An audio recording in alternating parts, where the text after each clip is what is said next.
And go ahead. Welcome to Auto Off Topic Podcast, episode number 1010? Nope. What number are we on? I don't even know. 117. We that high, really? Yeah. Reboot. Welcome to Auto Off Topic Podcast, episode number 117. At least 7 higher than I thought it was. What's up, Brad? Nothing. What's going on with you? Not too much. We talked about, I guess we'll go right into project car updates. Last episode, talked about the Montero, the driver's side rear caliper had locked up. We did. Definitely locked up. And I swapped it out. New pads, new rotors. Went real fast, easy.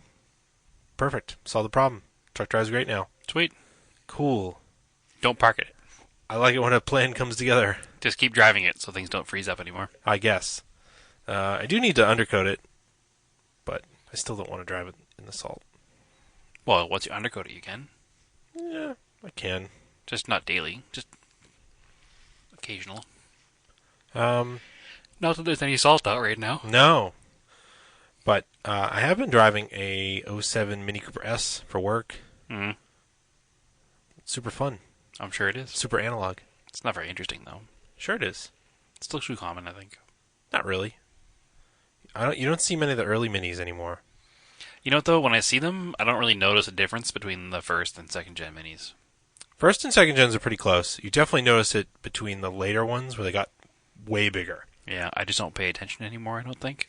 Not that I have anything against them, because they are good cars. They're fun to drive, and It's there's no super fun problems to with drive. them, but I've just never been one to follow them, I guess. I was super excited when they announced them when they were coming out. Yeah. What was that, like 97, 98 now? Or was it later than that? No, '03. Oh, was that late? Yeah. Okay. Yeah, I was super excited when they announced they were coming out. 'Cause I thought they were cool looking, and I drove one when they first came out. Actually, it was definitely '03 because it was the same year I bought my Evo, and a friend of our father's had bought a brand new Mini the same year, a Mini S, the black one, which he actually still has. And we traded keys one night. He drove my Evo, and I drove that. And I remember thinking that it was almost on par as far as like quickness of the steering rack and stuff. It was surprisingly quick. The Evo is definitely faster, but I think they're really fun front-wheel drive cars, they are a very fun car to drive. I will not deny that. and they're super cheap now. Yeah, they're like $5,000 Yeah. And or less. And sometimes. they made a ton of them, so they're easy to find. They are like definitely super small, and like the biggest thing that's like kind of weird is the dash. It's just like There's a couple of things there that don't make much sense to me. it didn't age well. It's not that it looks terrible. It's just not laid out very intuitively. It was too retro, and then it's just kind of weird. My biggest pet peeve is the ones that don't have the tachometer in the middle. I mean, the speedometer in the middle. Yeah, but it's like not. You can't even look at it when you're. It's like stupid to be in the middle. But it's tradition. It is tradition, but that doesn't make it good. No, but I understand why it's there. But I don't like it when it's not there, because if you got the one with the like nav screen, the nav screen goes in that giant circle hole, and then there's like a gauge pod of a tach and a speedometer that go on top of the steering wheel, Oh, weird. which is even a more bizarre use because there's a giant round circle in the middle of the dash for no reason. You could never put an aftermarket radio in them because it's all integrated into the dash. Yeah, I'm sure you could, and there's probably some kind of way to do it, but yeah, it's not. It wouldn't look right. No, so it's all integrated. That kind of dates the car, but My biggest pet peeve with the whole layout is the radio volume control. Because it's a big rotary knob right in the middle of the dash, right below the speedometer, yeah, and it doesn't control the volume of the radio. You have to like search for the radio volume. it's the Knob. it's the knob that's directly below it on the other side of the CD slot. Right, it doesn't look like it would be a radio control knob. No. What looks like the radio control knob just like scrolls through some menu settings or something. It's stupid. The man, the early 2000s were quite a retro styling Yep. time. All kicked off by two cars. The Beetle and the Mini.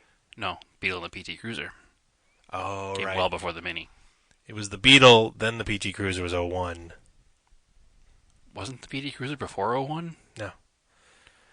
Nope. It was 2001. Because I remember going to Florida with my family. Or maybe it was 2000. Yeah, you're right, it was '01. They I came feel out. like it's such a dated car. I feel like it came out in like '97. No, they came out in 2000 as O1s because I remember we went to Florida and it they were like everywhere because they put them all in the rental fleets and they're just like so stupid looking and it's all it is just a neon, but whatever. It's a tall neon. And then that spawned obviously the HHR, which is a tall cobalt. Mm-hmm. HHR was later though, like a lot later, like 2007, 2008. I do like, you know how when you type something into Google now, it gives you the people also ask section. Yeah. So I just typed PT Cruiser into Google to get myself an idea of when they started being made.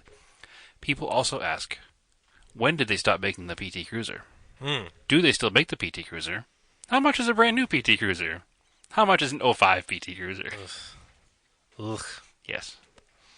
And then like, what do we have after that? It had the when did FJ Cruisers come out? '05, I think. That was kind of retro. I don't know. Conveniently, I only have to change 2 letters into my Google search to find out, though. I know. Like, why they like Cruiser? Like '06. for cruising. I like to put it right on the nose. I don't know. '06. And then of course you have. I mean, I guess Jeep Wranglers never really went retro. They've been retro from the beginning. They just have always evolved less so than other vehicles. Jeep and Porsche 911s. And like cargo vans. Yeah. That's about it. Very similar for years. Always the same. Anyway, we're way off topic now. What were we talking about? The Mini Cooper? That was the topic. Oh, yeah. We're talking about retro cars. Ah. Retro design cars. Yeah, not actual retro cars. 'Cause Terrible new cars. And, I mean, the Mustang didn't go away, but it came back as a retro car in '05. That's true, too. Yeah. And then the Camaro came back as a retro car in '08. 6. '06? Was it pre-bailout or post-bailout? I'm not doing very good. I'm really good with, like, The car Challenger? years up through, like, 95. Yeah, we know. Yeah. I don't know. This kind of stuff. like OBD2. It's... Shut up. Whoa. 2010. Yeah. It feels like so long ago. That was post-bailout. Man, it's been so many... Like, it's been a long 10 The years. Challenger was before that. And, I mean, of course, you always get the internet pictures of the new 2035 No, Barracuda. It's usually like the same model year. It's like, oh, new 2018 Plymouth Barracuda. Yeah. Wait a second. Plymouth doesn't exist, number one. And if this was a 2018 car, we'd already know about it. Yeah. Also, it's clearly a terrible Photoshop. Let's see. So, the new Challenger came out. This is all very unimportant. 2008. So, 2 years prior to the Camaro. But 3 years after the Mustang. Mm-hmm. It's very strange. I don't know how we got here. I don't know why we're here. When I was a kid, this is all I wanted. I'm waiting for the 2021 57 Chevy. Well, I mean, when I was a kid, we used to talk about that. Like, why don't they make a car that looks like a 57 Chevy? Now, in my brain, I'm like, please don't ever make a car that looks like a 57 Chevy, because it will be terrible. Can I get a PT Cruiser with a Continental kit? You can already. There will become a point, though, when PT Cruisers are actual antique cars, and that's going to be a weird moment in time. Oh, it's terrible. But it's going to be a weird moment in time. It's not. In fact, they're almost already there. If they came out in 2000, they're already 19 years old.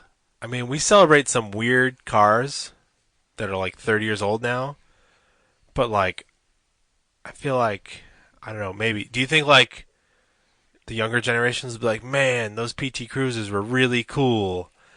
I bet you guys must have thought these were so cool when they came out.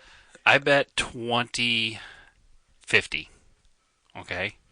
Somebody who is, say, early teenage years in 2010-ish.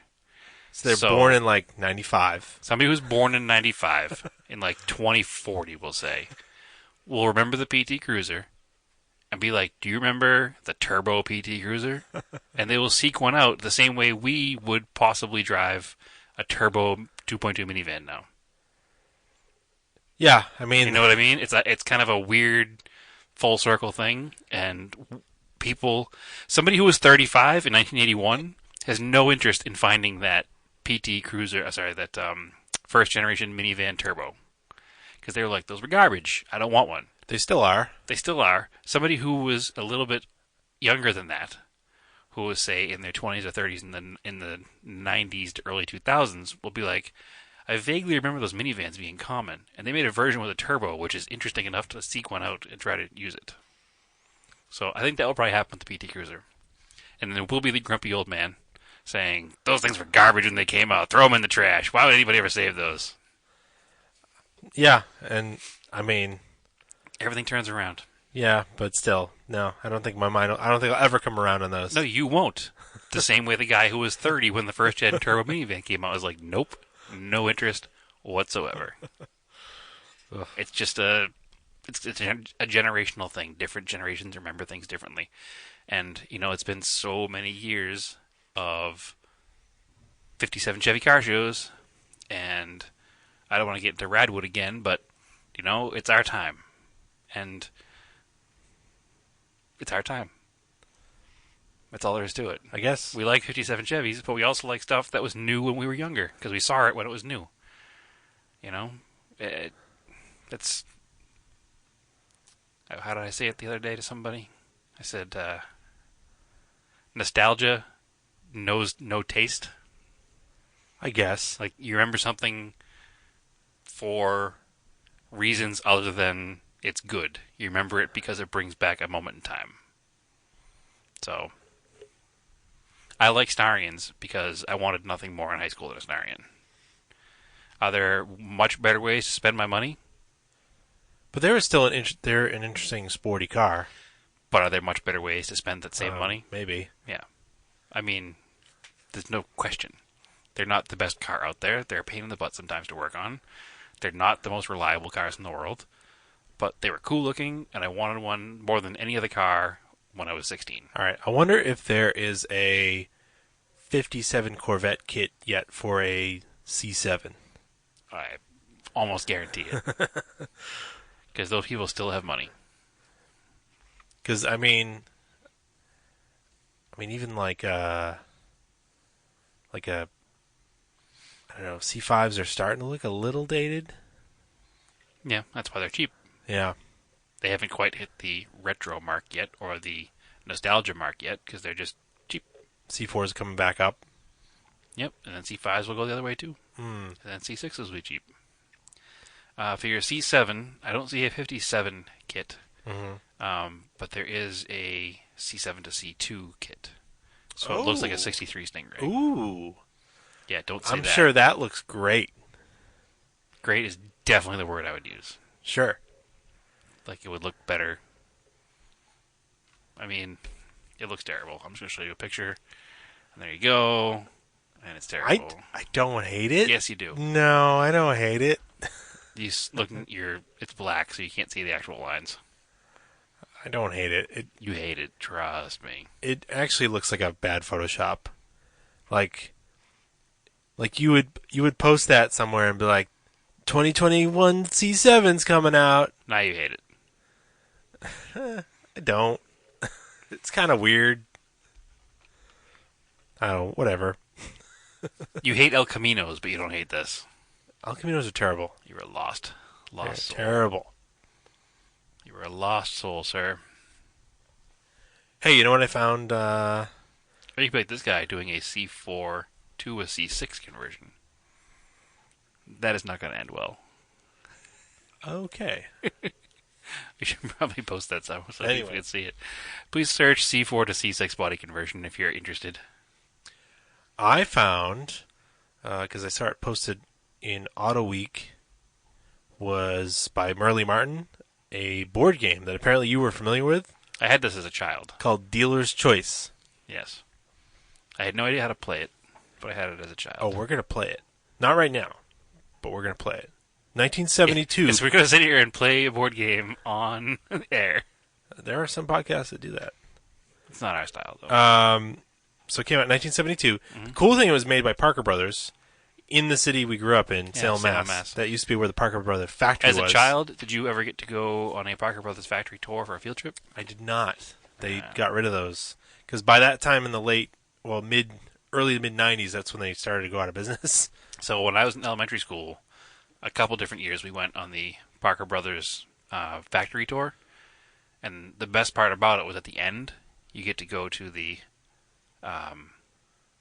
I heard about it. They let you pick testing room. Any game you want to take home. Any game in the store that they made currently, you could take home with you. Yeah. Every kid. Yeah. So I did it like 3 years in a row. Which stinks because you're like 3 years younger than me, so those must have been the last 3 years they did it. Yeah. So. And then that was when, manufacturing was big, and then it was shortly thereafter that factory closed. It was closed for a long time too. Now it's condos. Now it's condos. Yep. Much like every other vacant property in Salem. So the description: there's no guarantee, but dealer's choice. Just might you make the richest used car dealer in town. You can conduct your business honestly or with crafty deception. Your methods are up to you and for your opponents to discover. Dealer's choice may be fantasy, but it becomes reality when you suddenly find you're running your own freewheeling car dealing enterprise. So you asked me if I'd ever heard of this game, and I was like, yeah, it has an orange, early C3 Corvette on the cover. And you're like, yeah, that's the one. Yeah. Because I had that game, like I said, growing up. It's got this awesome 70s font on it. It's a super cool package. Definitely a period piece. I bet if I searched hard enough, my parents' house, I could probably find it, but... Whatever, I got it for $20 on eBay. I remember it was in my grandparents' basement, specifically. We're going to have a game night just to play this. Yeah, we should. I think we talked about doing a combo game night / watching the movie Used Cars. Yeah, because I'd never seen it. I've never seen Used Cars. I've never seen Gung Ho. That's not a car dealer movie. That's a car manufacturing movie. Okay. All right, sorry, pedantic corrections department. It's not pedantic. It's just a different... That is very pedantic. No, it's a very different movie. They're related. They're related, as in they're not...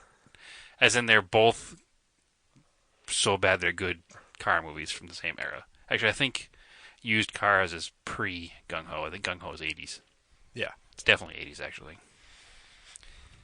If you haven't seen either of those movies, we'll probably be discussing them on the next podcast because we will watch them both. Yeah, I'll have to watch them. You know what else I want to watch is the... have you watched any of the Hoonigans thing on Amazon? I have not. I haven't had a chance. I heard it's good, so maybe I'll get to that this weekend too. Yeah, unfortunately I have not. My favorite thing about the movie Gung Ho is some of the movie was shot in Pennsylvania, and some of the movie was shot in Argentina, and the car company is making one car. It's the Asan Motors, something or other. And they make no attempt to hide this, but in the scenes where they're in Pennsylvania, the Asan Motors car are Chrysler K cars, and when they're in Argentina, the Asan Motors cars are Renaults. Totally different cars, pretending to be the same car. It's a weird thing. They just didn't care, I guess. But that's a Michael Keaton movie. I like that. Oh, it's not... Well, it's not on Amazon Prime. I'd have to rent it. I'll have to find it somewhere. I watched it not that long ago. I found it somewhere. May have been nefarious ways because it wasn't available anywhere else. Weird. Legitimately couldn't buy it. It's a Ron Howard film starring Michael Keaton. What year did it come out? 1986. Okay, so it is after Used Cars because Used Cars was 1980. Which Used Cars was a Kurt Russell movie. Yeah. Might have been one of his first, actually. All right. I got some stuff to watch. Yes, you do. But yeah, I think we should watch Used Cars the same night we play Dealer's Choice. Because I feel it's very related. Sure. The cover even looks kind of similar. Used Cars 1980.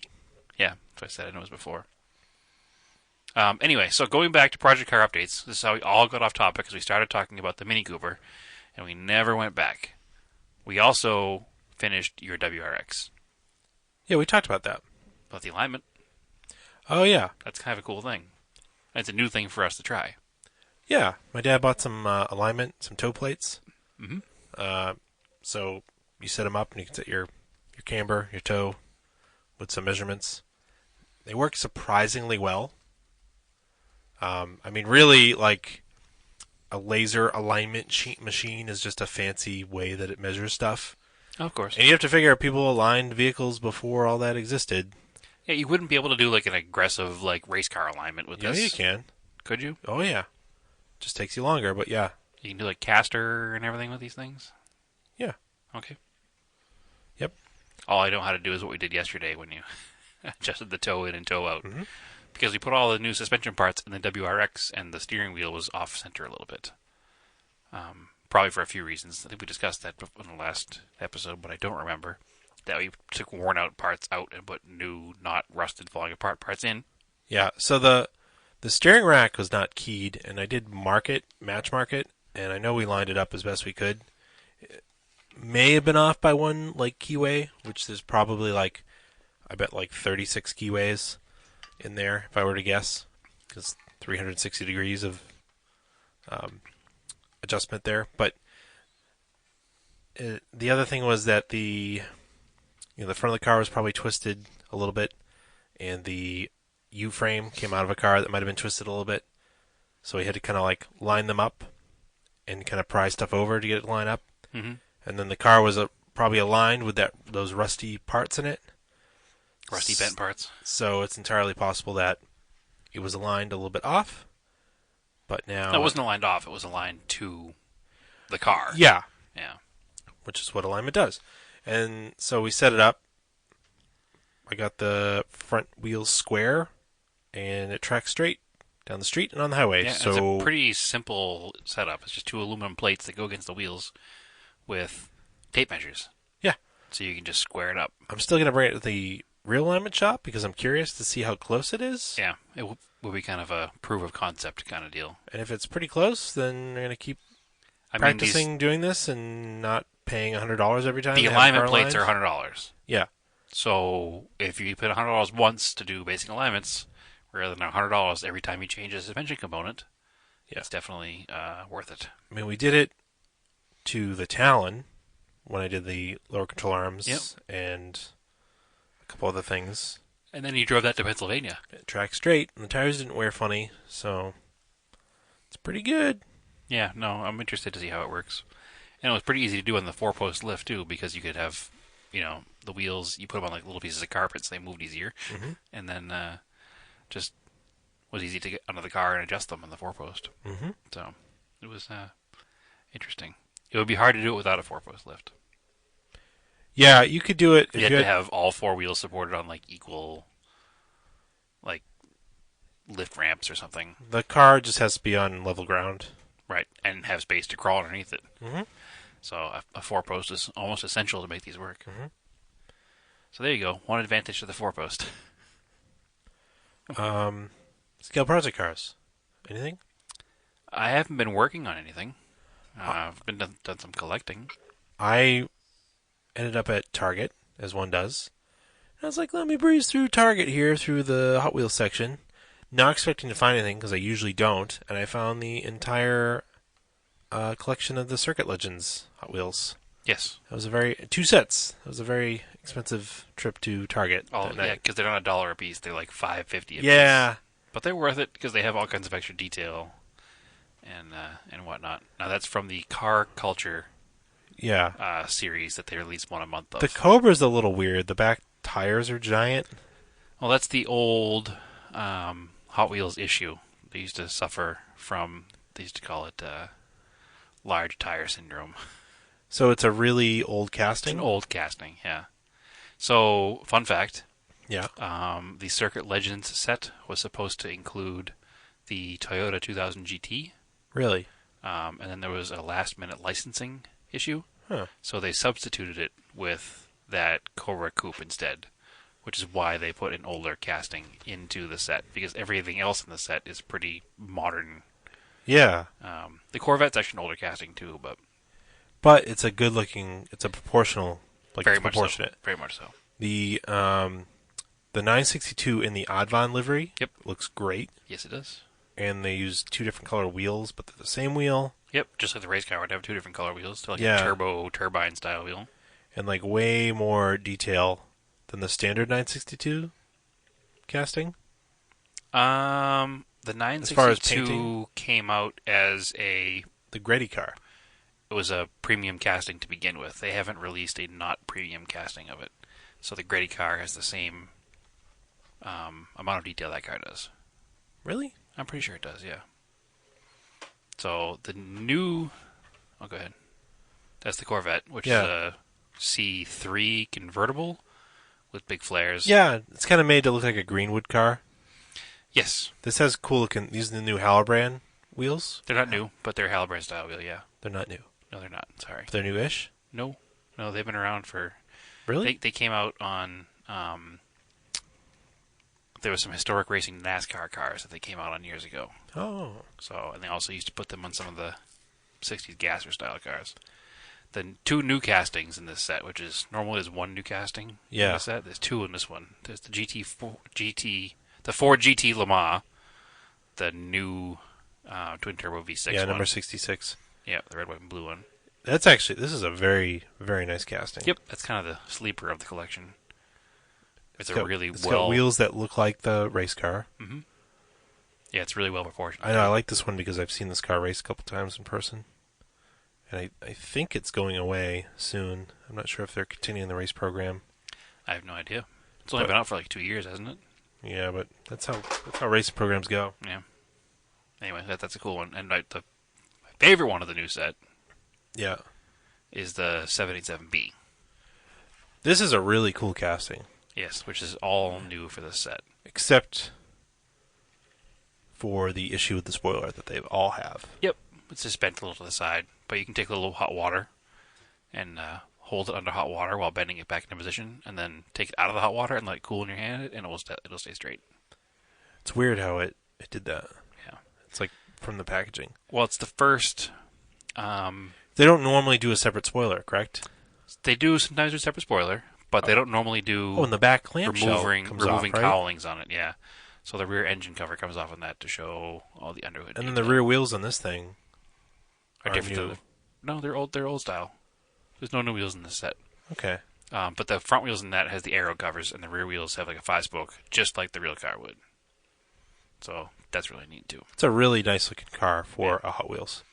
Those rear wheels came out years ago on the Ferrari exclusive sets. Oh yeah. Okay. So, but I mean, just looking at the detail, the little logos for the electrical cutoff, and yep, it's not the iconic orange and bluish purple charge livery. It's the other 787B livery that was raced, the white and blue Mazda livery, which makes me believe they're probably going to do the orange and blue one at some point. Mm-hmm. Probably save that for another set, because they can't have that casting and not make that livery on it.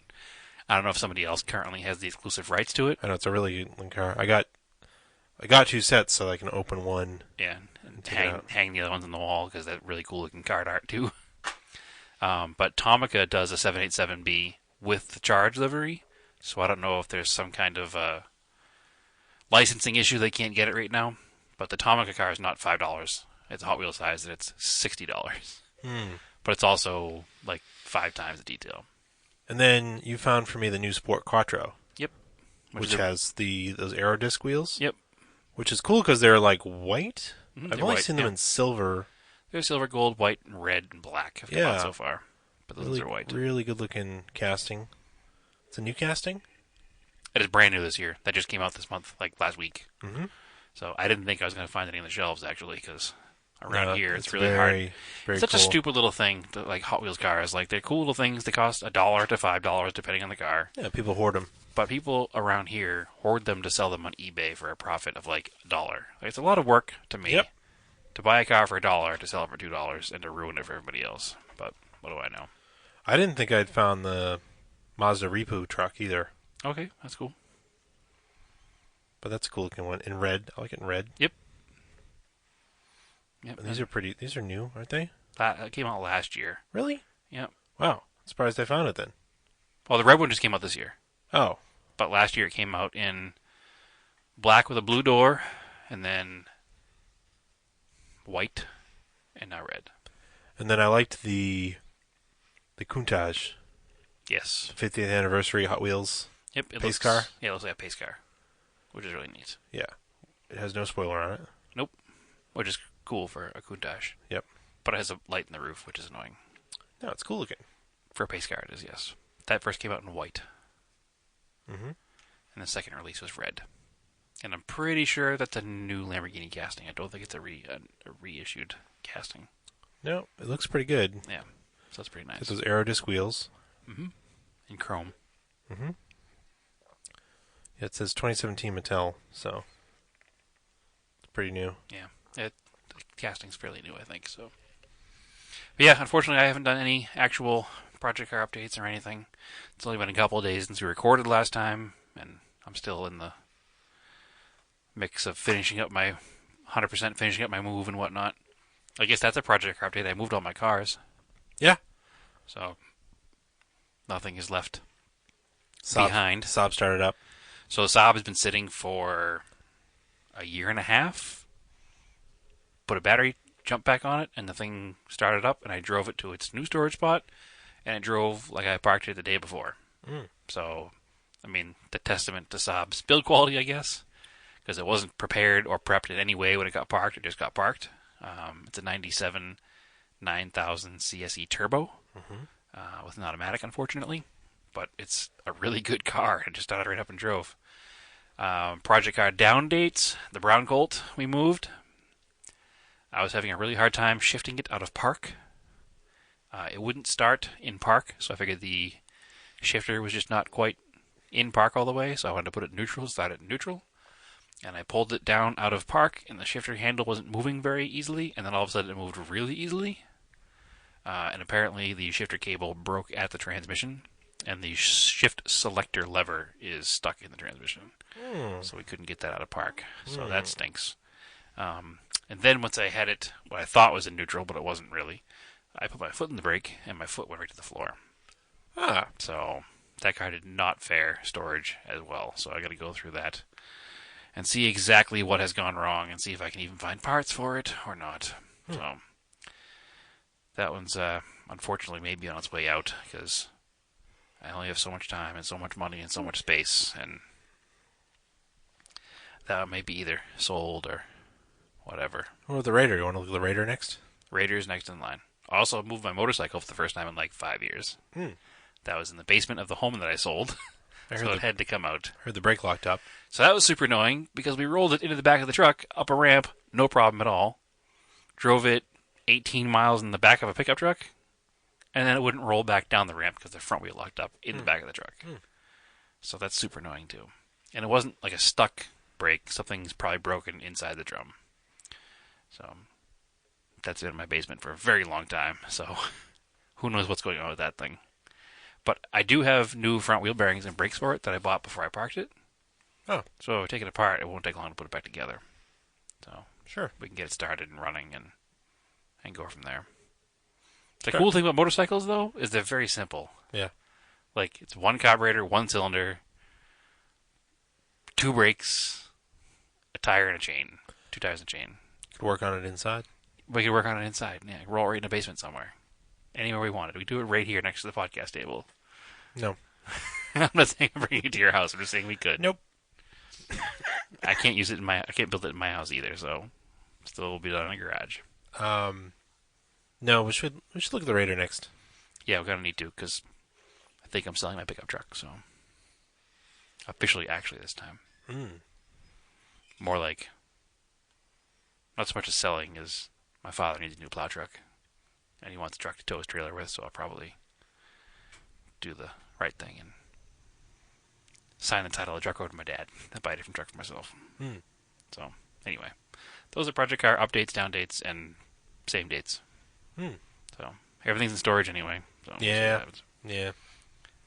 Trying to secure some time off from work, and I'd like to actually possibly be bringing the Sapporo to Austin for Radwoods, but remains to be seen on that. You'd have to leave here in the wintertime. That's okay. Okay. It is what it is. I'll get it out of the salty area and clean it real good.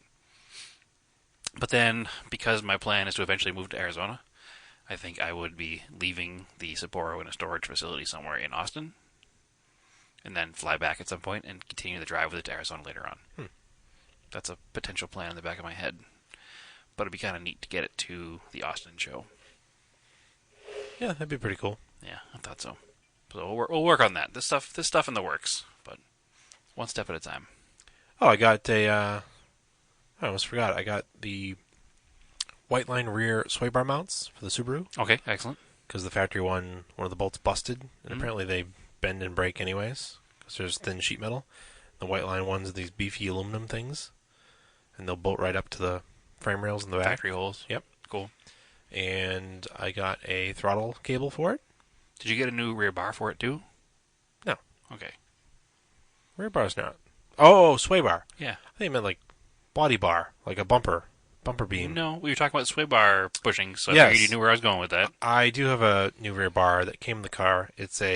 So the 04 for whatever reason got a 17 millimeter bar in the rear, Okay. but from like 02 to 03 they got a 20, and Okay. then like after 04 they went back to a 20 mil. Oh, that's weird. Like an STI bar is the same as a 20 mil too. Mhm. It's like super weird that they That's just bizarre. didn't. It's 1 year only. Yeah. So you're putting a 20 mil bar in it. Yeah. Because you put a 24 in the front, right? Right. Okay. Yeah, so you put a bigger one in the front because it helps hold the camber curve. Okay. Counterintuitive, but Yes. it works. They're camber challenged, so you want to keep the car from rolling and flipping that outside tire up into positive camber as much as possible. So, believe it or not, it helps with front grip. I guess it keeps more contact patch. Yeah. I ran a 27 mil in the front of the STI with a 20 mil. But you could run a bigger difference between the two because that had diffs that would automatically adjust for power transfer. It's a little bit different in the WRX because it just has the viscous diffs, so they're not as aggressive. Okay. But that car would power oversteer like autocrossing. So I don't know. So I have a quick question for you. Mhm. We'll call it a trivia question. All right. So I was at Radwood a couple weeks ago. Yep. And there was a Vector there. All right. I posted a picture of it on our Instagram page, the Engine Bay. Mm-hmm. Did you see that picture at all? I did. Did you recognize the engine at all? I would guess it's an LT4 or an LT1 type engine. Type engine, sure. It's a GM-based V8. Right. It's not. The North Star V8. No. It's a different company that made a GM engine, basically. Like a Mercruiser. No, Rodec, I think, is the company. So it's a Rodec V8. It's got like replaceable sleeves, unlike a normal GM V8 does. Sure. It's bizarre. So it's like a small block Chevy, but that's been sleeved. Pretty much. Weird. Yeah. But that's not my question. The weirdest thing about that car is the transmission. Now, it's a rear engine car, Yeah. transversely mounted. Right. So most rear engine cars have like a Porsche style Getrag manual transmission. Not necessarily. A lot of them do. NSX doesn't. No, I'm saying most rear engine supercars have Okay. a longitudinally mounted I can't talk tonight. A longitudinally mounted engine. Yeah. And like a normal Porsche style Getrag style transmission. Yeah. Okay, this doesn't have that No. because the engine. They just took a front wheel drive like engine package and stuck it in the back and made it mid-engine. Essentially, yes. So is it like the 3-speed front wheel drive transmission out of like the 75 Cadillac that my grandfather has? Okay, that was my trivia question, part 1. Yeah. That's exactly what it is. Yeah. It's a GM 3-speed. So like a chain drive. Okay, so you already know it's chain drive. Yeah. All right, so my trivia questions don't matter to you. But yeah, It's isn't the that most bizarre thing. it's completely bizarre. I don't understand how it works. Well, it was like an early version of they were just looked at transfer case technology, and they're like, well, how does that work? When we'll just adapt it to in front wheel drive. 1973, it was fine. Yeah. In 1991, with a twin turbo 500 horsepower package, I don't know how it works without blowing into pieces. The Cadillac has a 500 cubic inch engine. But it makes 180 horsepower. Yeah, but like 200 or 300 foot pounds of torque though. Like it makes a I ton don't of know. torque. It just doesn't seem. This makes. Okay. What do you think? And it moves a vehicle that's like New 8,000 pounds. new trivia question. What do you think a W8 made for power and torque? A W8? It's a Vector W8. Oh, That's the model. okay. They call the W8, not to be confused with the Volkswagen W8. I thought you were later on. asking me about a W8, like Volkswagen. No, we're talking about this same right. car with the chain-driven 3-speed automatic out of a car- Tornado Eldorado. Is 1991, Something like that, yeah. and it was a supercar. Yes. It's a twin turbocharged, 6-liter GM-derived engine. Okay. So, like, the hot shit car back then, one of them would be like a ZR1. Or an F40. Or an F40 or Countach. 959. So we're pushing, like, big horsepower back then would have been 450. Okay. Yeah. 650 horsepower. Wow. 650 pound-feet. Wow. Through a chain. Wow. That number doesn't make any sense when you're putting it through a chain, does it not? It's like a... Yeah, but have you seen, like, a transfer case? It's not like a thin, like, motorcycle chain. It doesn't matter. It's like chain. a wide belt chain. I know what a transfer case chain looks like. I just... When I was... we were talking about the car at the show, a couple of us were, and just looking at the whole thing, nothing about the car makes sense. It's all off-the-shelf parts. 90% of it is, yeah. But it's a wild, wild thing. So, I mean, this car did 220 miles an hour in 1991. It doesn't look that aerodynamic when you see pictures of it. It's basically a doorstop. It's a triangle. Is it? It looks like a... It looks like what you'd... It looks like what you designed to think. Super triangle-y. Oh, yeah. Like, It's that 70s... They just took that 70s wedge. Well, you remember the original Vector? The one that I made a few of because it failed miserably. Money-wise, failed miserably, I should say. I think it was a W3. Oh, I'm sure the W3 wasn't the first. It was the first production quote-unquote car. So Vectors were made in California. They were, yeah. So, Los Angeles, actually. I mean, it was kind of like... What's futuristic? How is this thing designed? It's like, we're going to design this on CAD. So we're going to call it the Vector. And, like, the interior pictures were pretty wild, where it has, like, a... Is it like a CRT screen? Like... I think the earlier cars had that. Well, I saw pictures of this car, the interior. It had, like, a ton of buttons. There's a lot of buttons, yes. It's like... I don't remember there being a CRT screen, but I could be wrong. Okay, the W2 was the other street car. So these remind me, and, like... Basically, so, like, So that was the W2. Okay, that's very 70s looking. Yeah. So, like, a supercar of the 90s, so, like, an F40... Maybe not the 90s, but the 80s and 90s. So, like, a Countach, an F40, this Vector... Even to a lesser extent, a C4 Corvette, they remind me of... They, like, stole the styling from, like, an F14, F15 fighter. Okay. Because, like, you know, Top Gun was, like, a huge movie. And, like, W2 looks very 70s because it came out in 78. Okay. Like, everything's very angular. Everything's got NACA ducts. You know, it's, like, aerodynamic, but it's not, like, smooth aerodynamics. It's very sharp edges. Oh, very sharp edges, yeah. So that's... I don't know. That's what I think of when I see those cars. No, you're right. It was definitely like a space age kind of Well, it's a lot like... era. There's a lot of car design that comes from aircraft styles at the time. Do you know what a NACA duct comes from? What it stands for? NACA? It's an acronym. Oh, man. Oh, I did. It was like...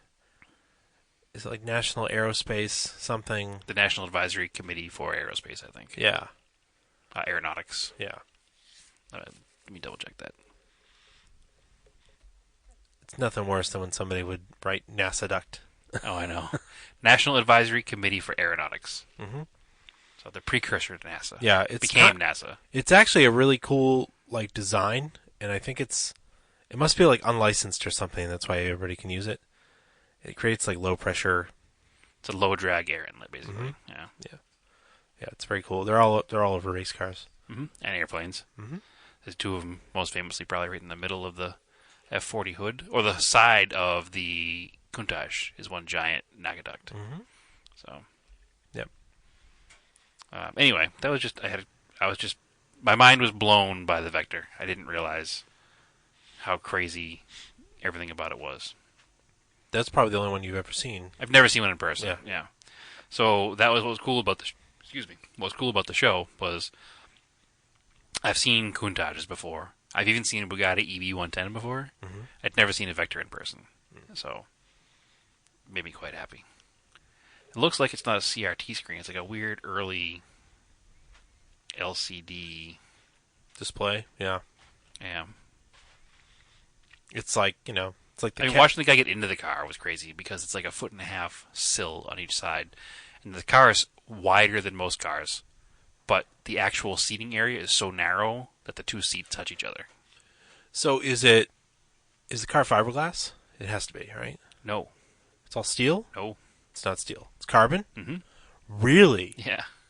That's Which very is also insane. That's for very the era. advanced. Yeah. Because I think I think the F40 was some carbon, but A lot of carbon, mostly carbon. yeah. I think like an aluminum monocoque maybe with carbon But- skin. Now- I'll now double I'm check that. I could be curious. wrong on that too. What is a Countach? Is it aluminum? Is it steel? Okay, so the history vector. Now this is I don't know the exact specs, and this is Wikipedia specs, so I could be wrong. But semi-aluminum monocoque chassis, epoxy bonded and riveted with an aluminum honeycomb structure floor pan. 5,000 aircraft specification rivets. The body is made of lightweight carbon fiber and Kevlar. Wow. So yeah, in the early 90s. Huh. So So what were you asking about the F40? no, the what was the Countach. Countach? I think I found it here. But man, that was quite wild. That's a $235,000 car in 1991. That's insane. So That's it's a lot over of $1 million now. Oh, I'm sure they are. I don't know what they're worth now. Well, they could not be. No. Who knows? But if you account for inflation, it would be in the millions now, right? Oh, I'm sure. So, 235,000 Yeah. in 1991. Hmm. I don't know how that works, but No, it's pretty wild though. But yeah, so the the chassis and of the Countach are steel, sheet steel. But, that's $432,000 today. That's crazy. The Countach is steel, right? Yeah, I think it's all steel. Yeah. Does it say what the body panels are? Huh. Weird. Unstressed aluminum panels. So it's aluminum over steel. Yeah. Huh. Now that makes sense because it. But the F40 was carbon fiber, Kevlar, and aluminum. So Wow. Lamborghini was still more of a tractor. Yeah. But anyway, on that note, Yes, for sure. keep your supercars analog and aim for the roses. Yes.